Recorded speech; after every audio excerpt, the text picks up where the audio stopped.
Tudo da Canção Nova em um só lugar. Canção Nova Play.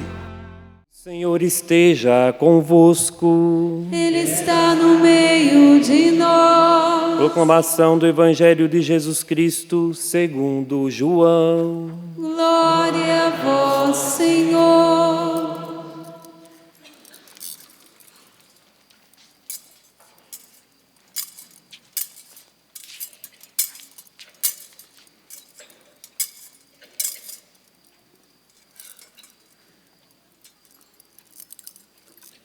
Era o dia da preparação para a Páscoa. Os judeus queriam evitar que os corpos ficassem na cruz durante o sábado, porque aquele sábado era dia de festa solene. Então pediram a Pilatos que mandasse quebrar as pernas aos crucificados e os tirassem da cruz. Os soldados foram e quebraram as pernas de um e depois do outro que foram crucificados com Jesus. Ao se aproximarem de Jesus e vendo que já estava morto, não lhe quebraram as pernas, mas um soldado abriu-lhe o lado com uma lança e logo saiu sangue e água. Aquele que viu dá testemunho, e seu testemunho é verdadeiro, e ele sabe que fala a verdade, para que vós também acrediteis. Isso aconteceu para que se cumprisse a Escritura que diz: não quebrarão nenhum dos seus ossos. E outra Escritura ainda diz: olharão para aquele que transpassaram. Palavra da salvação. Glória a vós, Senhor. Com alegria bebereis do manancial da salvação. Cante mais uma vez, soltando sua voz. Com alegria bebereis do manancial da salvação. Queridos irmãos, queridas irmãs, louvado seja nosso Senhor Jesus Cristo. Estamos celebrando já mais uma das solenidades chamadas do tempo comum. Acabamos de celebrar a Santíssima Trindade, logo depois celebramos o Corpus Christi e hoje estamos celebrando a solenidade do Sagrado Coração de Jesus. São solenidades muito caras à Igreja, porque elas revelam os mistérios centrais da nossa fé. A solenidade do Sagrado Coração de Jesus, ela vem nos lembrar que nosso Deus se fez homem, se fez um de nós. Que nosso Senhor Jesus Cristo é nosso Deus, é nosso Senhor, é o Filho unigênito do Pai, é a segunda pessoa da Santíssima Trindade, mas é também o nosso irmão. Ele é verdadeiro Deus, mas é verdadeiro homem. Deus quis ter um coração humano. Deus quis experimentar o que nós experimentamos, em tudo semelhante a nós, menos no pecado. Ele quis vir aqui sentir as nossas dores, não é? Por isso que toda a vida de Cristo hoje é para nós um espelho.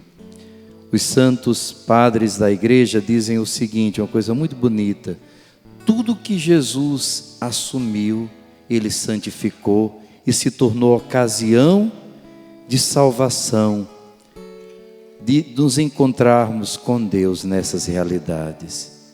Ele tem um coração humano, como o nosso, que sofre, que foi desprezado, que foi traído, que foi humilhado, que amou, que chorou, que sentiu saudade, que experimentou a dor que você experimenta pela morte de alguém. Ele também chorou por Lázaro, por seu pai José, com certeza. Não está lá no Evangelho, mas Pela tradição sabemos que São José morreu antes de Jesus começar o seu ministério público. Eu fico imaginando quanta saudade Jesus sentiu da força, do carinho, da proteção do seu pai. Quem aqui já entregou o pai a Deus? Quem tem tanta saudade desse pai? Jesus também sabe o que você sente. Ele tem um coração. Ele sentiu tanta dor de ver sua mãe sofrendo, não é? De ver a dor da sua mãe. Ele também passou por privações, por provações, por perseguições. Desde criança sofreu. Talvez você diga assim: parece que eu vim a esse mundo para sofrer.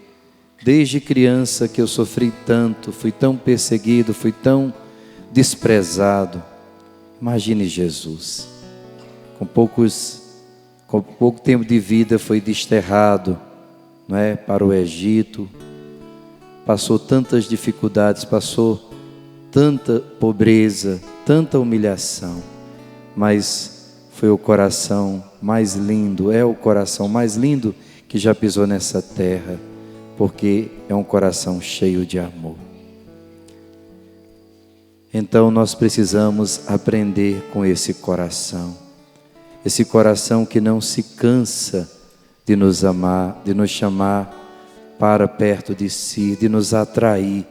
Como nós escutamos na primeira leitura, a profecia de Oséias. Oséias é um profeta maravilhoso, e às vezes até um pouco desconhecido. Eu acho que a gente precisa conhecer mais o livro do profeta Oséias. Oséias era um homem muito simples e que passou por uma grande provação. Ele amava muito a sua esposa e ela o traiu. Como é triste a traição para uma mulher e também para um homem que ama a sua amada, sua esposa, ou uma esposa que ama tanto o seu marido, o pai dos seus filhos, e é traída, é trocada, é humilhada, não é? Assim, Oséias passou por essa humilhação e ele foi chorando para Deus, porque ele foi envergonhado publicamente, ele foi humilhado. Então, ele escuta de Deus uma coisa muito difícil, mas queria mudar não só a sua vida, mas ia mudar a vida de tantas pessoas. Ele escuta de Deus: você deve perdoar essa mulher e você deve ir atrás dela e tomá-la de novo como esposa. Você já pensou o que é isso? O perdão.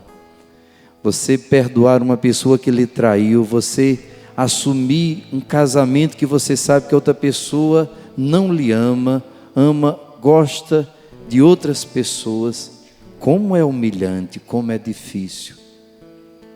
Mas por que Deus pediu uma coisa tão difícil a Oséias?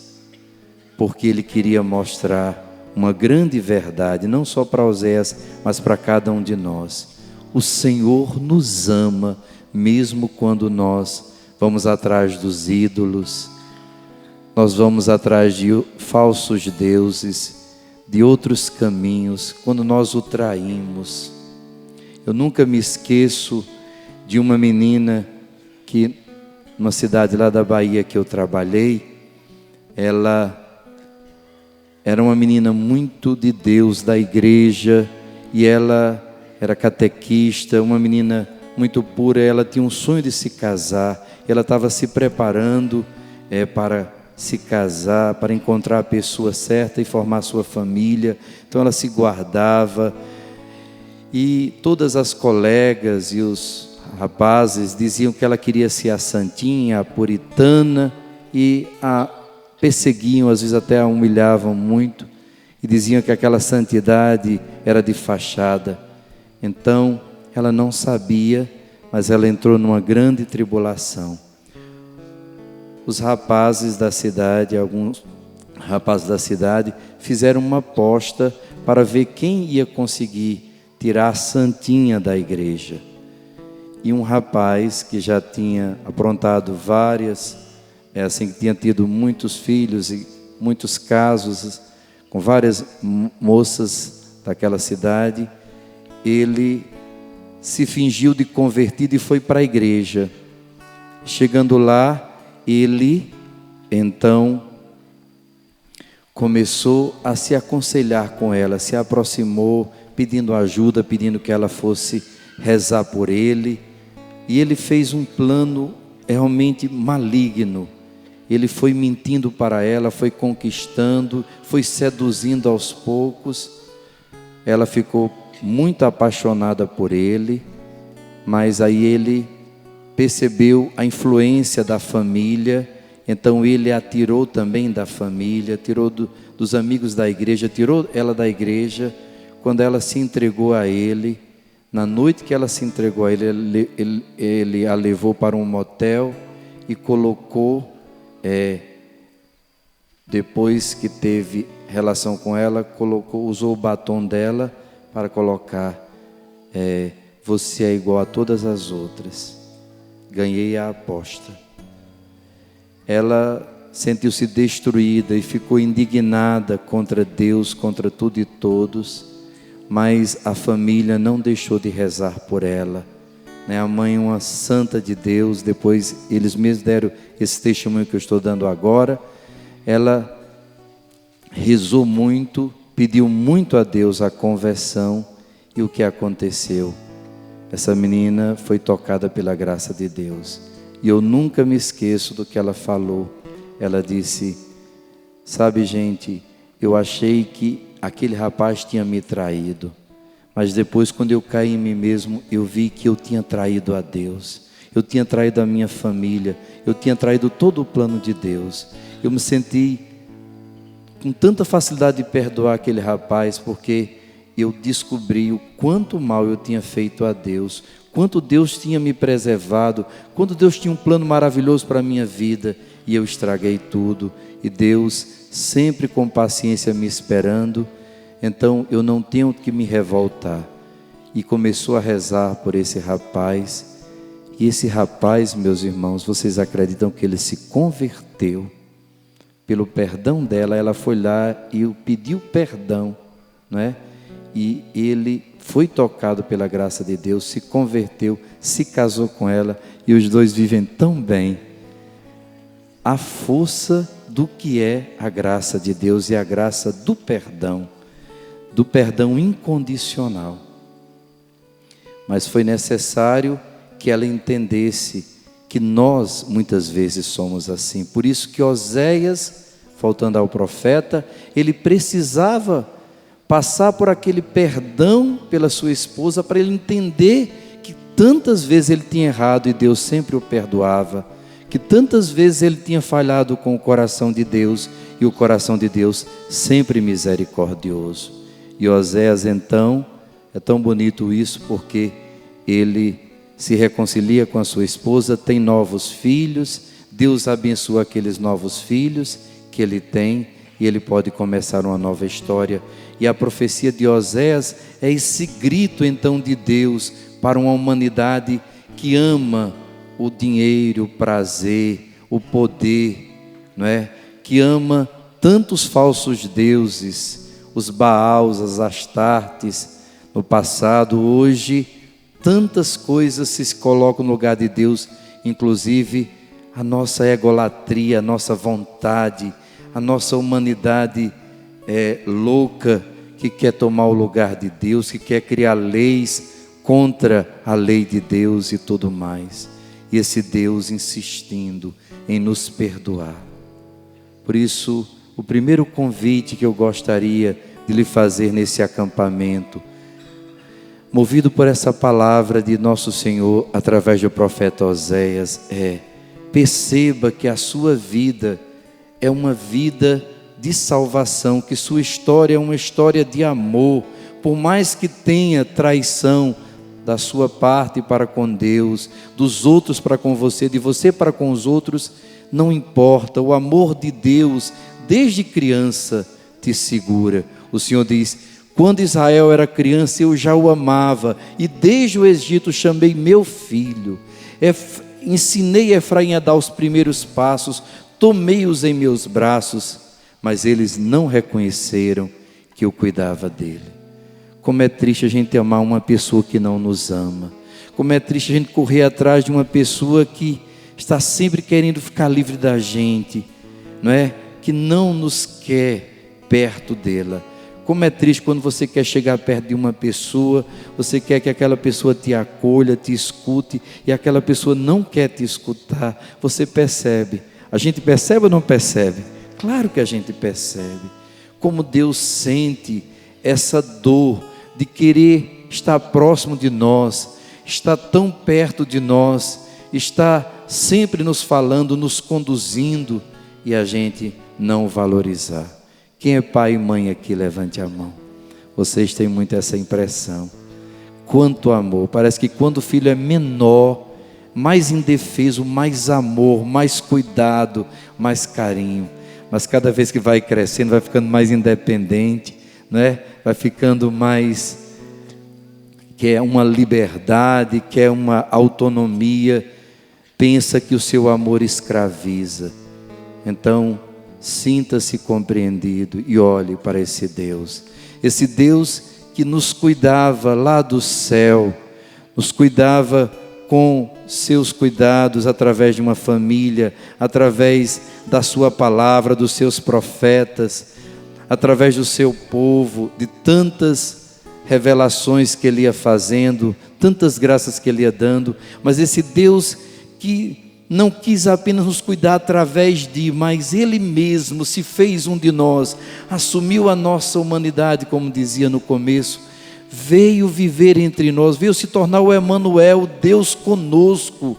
Esse coração veio bater aqui, bem pertinho de nós. E o melhor, como vimos no Evangelho, esse coração foi aberto lá na cruz. Quando Jesus já deu tudo que Ele podia nos dar, nos deu ali na cruz tudo que tinha de melhor. A primeira palavra das 7 palavras de Jesus na cruz é: Pai, perdoai-lhes, eles não sabem o que fazem. A primeira coisa que Jesus nos deu no alto da cruz, no extremo do seu amor por nós, foi o perdão. Nos inocentou diante do Pai. Esse coração que foi tão rejeitado, tão humilhado, tão machucado, esse coração nos inocenta. Quanta dor devemos ouvir essas palavras: Pai, perdoai-lhes, eles não sabem o que fazem.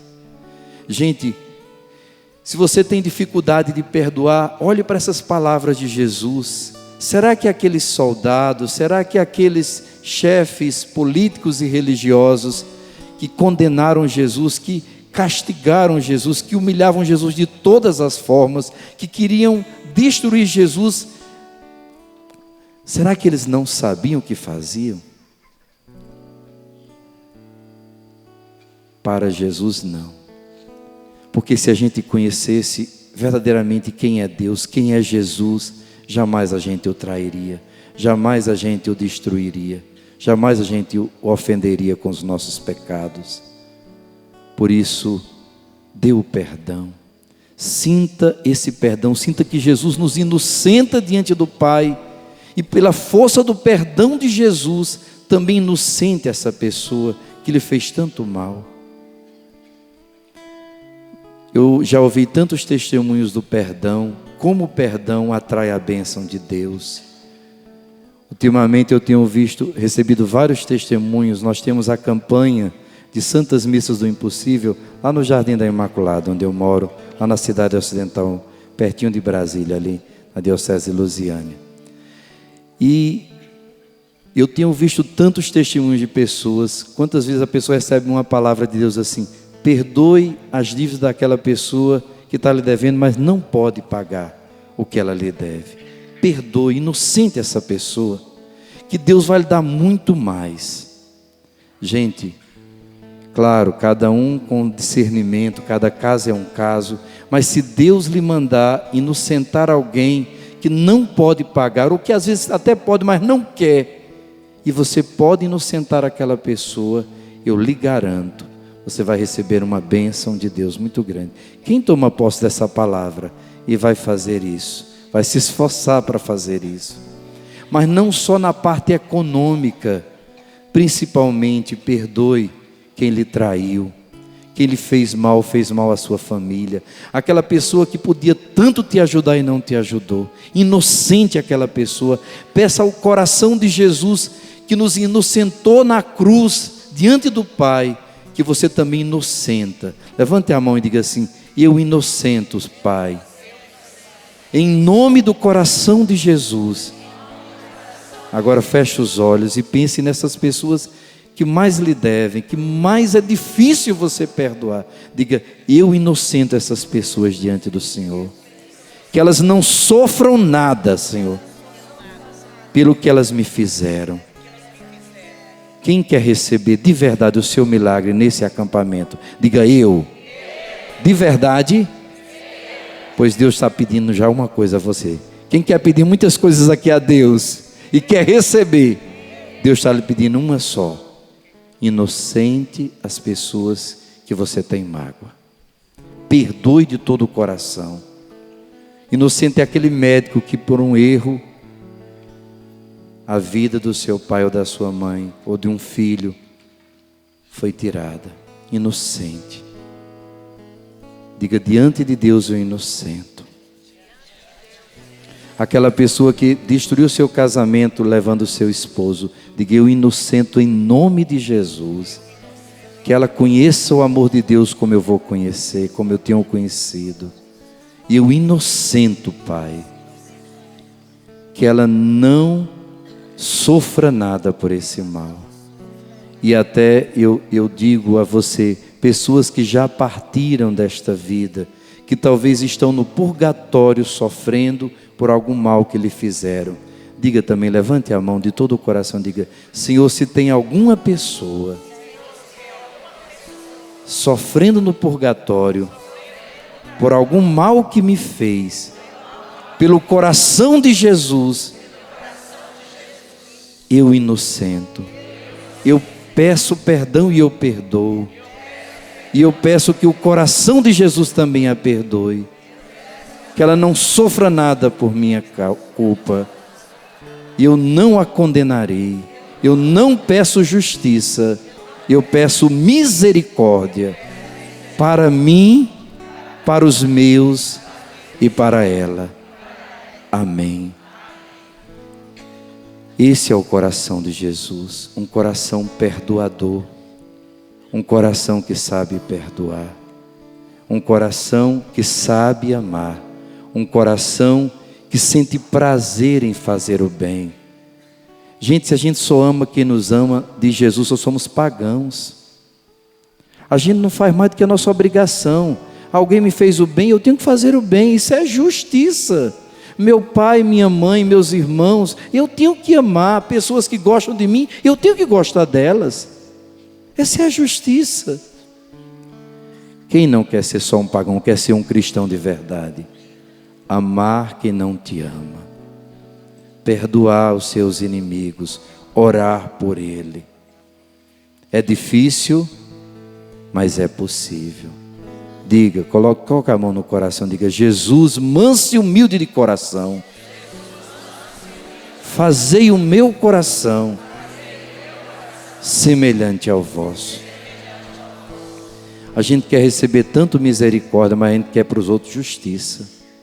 Você quer tanto que Deus te perdoe, que Deus não leve em conta os seus pecados. Você quer tanto que aquela pessoa te perdoe. Você precisa também perdoar. Você precisa perdoar de todo o coração e pedir perdão. Pare de sofrer, pare de se maltratar.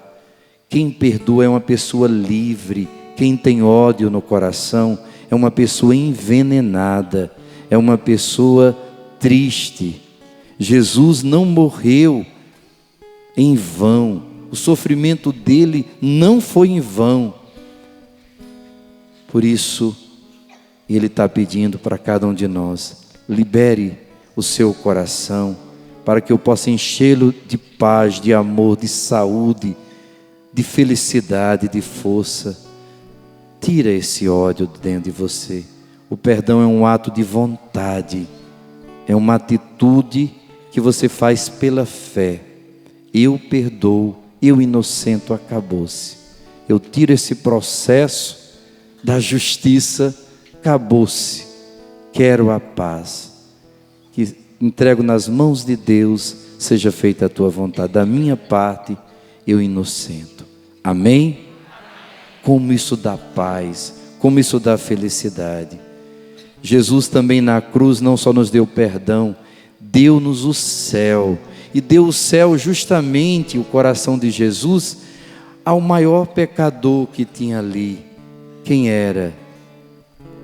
Era Dimas, não é? Dimas representa cada um de nós. Estava ali crucificado com Jesus.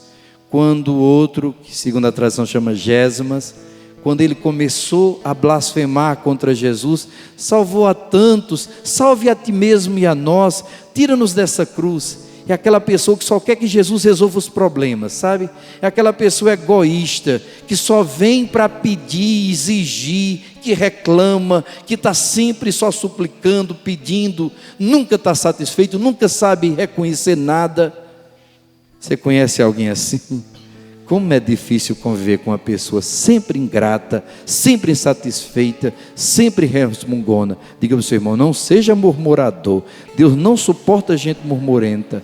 Não seja murmurador. Não seja uma pessoa que só está sempre com os lábios cheios de murmuração, de exigência, sabe, sempre reclamando, sempre exigindo. Um filho que só sabe reclamar. Você queria um filho atrás de você toda hora para pedir, para exigir, nunca está satisfeito. Mas como é bonito um filho que sabe reconhecer. E foi o que aconteceu. Quando ele viu Gesma resmungando, reclamando de Deus, o que é que ele diz? Jesus, você está reclamando, mas não é justo, porque nós estamos pagando o que nós devemos. Nós sabemos que nós fizemos mal, nós erramos. Aí olha para Jesus e diz, Senhor, lembra-te de mim quando entrares no paraíso. E Jesus disse, fez silêncio para Gesma, porque essas pessoas murmurentas, Deus só faz silêncio. Só escuta nada de Deus. Mas para aquele que sabe ser humilde e reconhecer os seus pecados e clamar misericórdia, ele diz, ainda hoje estarás comigo no paraíso. Coloque a mão no seu coração e sinta que esse coração quer te levar ao paraíso. Não é só depois da morte, não é que ninguém vai morrer aqui, se Deus quiser, mas paraíso é a vontade de Deus. Dizia Santa Paula Francinetti, vontade de Deus, meu paraíso, meu paraíso. Você vai estar na vontade de Deus, você vai estar na paz, na tranquilidade, nessa liberdade do homem interior, como dizia São Paulo na segunda leitura. Nessa liberdade, como é bom ser livre, estar em paz, mesmo no meio de tanta tribulação, você sabe que você está com Deus, que Deus olha por você, que Deus te ama, que Deus está no controle de tudo, que Ele sabe até onde a gente pode ir, que muito mais do que eu mesmo quero a minha felicidade, é Ele quem quer. Jesus, eu confio em vós. Isso é estar no paraíso. Diga, Senhor, dá-me essa graça de já nessa noite, no início desse acampamento, já estar no paraíso da tua vontade. A tua vontade para mim é o meu paraíso, é o meu descanso, é a minha liberdade. O Senhor disse, diga comigo, o Senhor disse, vinde a mim, todos vós que estáis cansados e fatigados, e eu vos aliviarei. Eu estou vindo ao Senhor, eu estou mergulhando na tua vontade, no teu coração. Sede o meu paraíso, Senhor. Jesus nos deu também na cruz a sua mãe. Quem ama aqui Nossa Senhora? Oh, meu Deus, como é maravilhosa essa mãe. Esse coração nos amou tanto ali na cruz, em todos os momentos, mas ali principalmente na cruz, que olhou e viu na pessoa de João, o discípulo amado, cada um de nós. Ele viu a você. Como é o seu nome? Diga a voz alta o seu nome. Ele estava olhando, era para você, ele estava vendo você aqui e agora, suas lutas, suas dores. Ele sabe tudo, nenhum só, toca aqui no cabelo, nenhum só dos fios desse cabelo cai sem o consentimento dele. Ele sabe tudo, ele tem o controle total da sua vida. Confie nisso. E ele olhando para você e para mim, para cada um de nós, para toda a humanidade, ele nos viu sozinhos. E ele não quer nos ver sozinhos. Então, ele nos deu o coração mais parecido com o coração dele. O coração mais parecido com o dele aqui na terra e no céu hoje é o coração de sua mãe.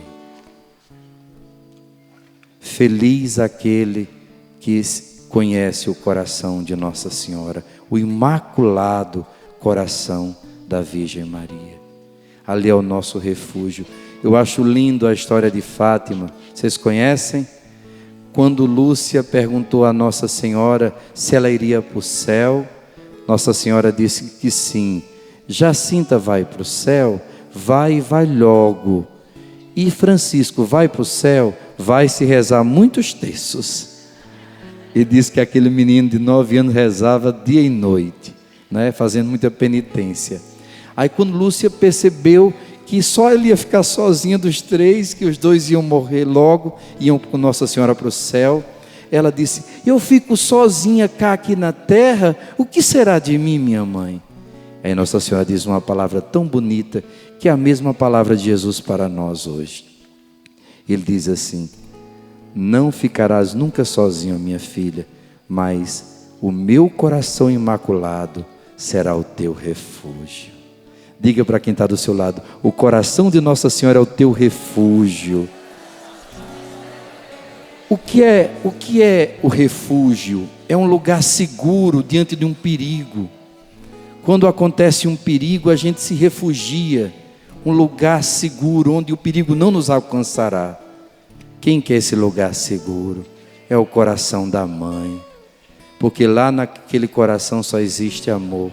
É o coração que foi plasmado e que plasmou o coração do próprio Filho. Então, o coração de Jesus e o coração de Maria são o nosso refúgio, a nossa alegria e toda a nossa esperança. Jesus, depois de ter nos dado o seu Espírito, quando disse: Pai, em tuas mãos entrego o meu Espírito. Até o Espírito Santo nos foi dado ali. Claro, veio no dia de Pentecostes, se manifestou sobre a igreja com toda a força, mas o Espírito Santo de Deus foi nos conquistado ali, pelo precioso sacrifício de Jesus. Ele então expirou e não quis deixar nada consigo mesmo, quis nos dar tudo. Quando expira, quando morre, vem o soldado, segundo a tradição são Longuinhos, né, ou Cássius, né, que era um soldado romano que tinha um problema muito sério na visão, não é? Quando ele, um pouquinho baixo, pega a lança para comprovar a morte de nosso Senhor Jesus Cristo, ele traspassa, por isso que é do lado direito para o lado esquerdo, a chaga do lado esquerdo, mas ele transpassou Jesus, ele traspassou o corpo de Jesus. Então fez aquela chaga e jorrou sangue e água, e segundo a tradição, aquele sangue, aquela água do coração de Jesus caiu sobre os olhos de Longuinhos, de Cássius, e ele foi curado, não só da vista, ele conseguiu ver como São Paulo, depois saiu as escamas, se converteu e se tornou um grande mártir da fé católica, se tornou um grande cristão. E aquele coração que começou a jorrar ali, não parou nunca mais. Quando Santa Margarida Maria Alacoque teve as revelações de Jesus lá na França, em Paralemonial, sobre o Sagrado Coração de Jesus, essa devoção que se espalhou através dos jesuítas para todo o mundo, ela viu o coração de Jesus com uma chama de amor, né? Um chama de fogo, um fogo de amor, uma fornalha de caridade, de bondade. Aquele coração todo cercado de espinhos, mas jorrando fogo de amor. E depois, quando Santa Faustina Kowalska, que foi a grande mística desses últimos tempos, que teve, vamos dizer, a última revelação do coração de Jesus, ela viu o coração de Jesus como Jesus ressuscitado, com as suas chagas, com a mão direita levantada para nos abençoar, com a mão esquerda abrindo a sua túnica e saindo daquela chaga viva de amor do seu coração, os raios vermelhos que representam o sangue, que é a Eucaristia, que santificam as almas, e a água, os raios pálidos, que é o batismo, que justifica as almas. Os dois sacramentos. Então, esse coração continua jorrando, e vai jorrar até a vida eterna. Jorra só amor, só tem misericórdia. Quem quer amor? Quem quer misericórdia? Entregue-se então ao coração de Jesus. Peça que esse sangue, que essa água que jorraram desse coração, que nos deu tudo, nos deu tudo de si, tudo de bom, nos deu o céu, nos deu o Pai, nos deu o perdão, nos deu a Mãe, nos deu o seu Espírito, nos deu a Igreja, nos dá a vida, nos dá a sua bondade e sua misericórdia infinita. Esse coração precisa só de uma coisa, do nosso amor.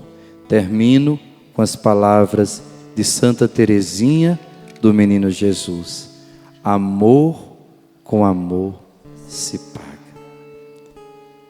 Coloque agora a mão no seu coração e diga: Jesus, eu quero te amar com todas as minhas forças, com todo o meu entendimento, com toda a minha alma, com todo o meu ser. Eu quero viver para ti, eu quero viver para os meus irmãos, eu quero amar, eu quero aprender a perdoar, a servir.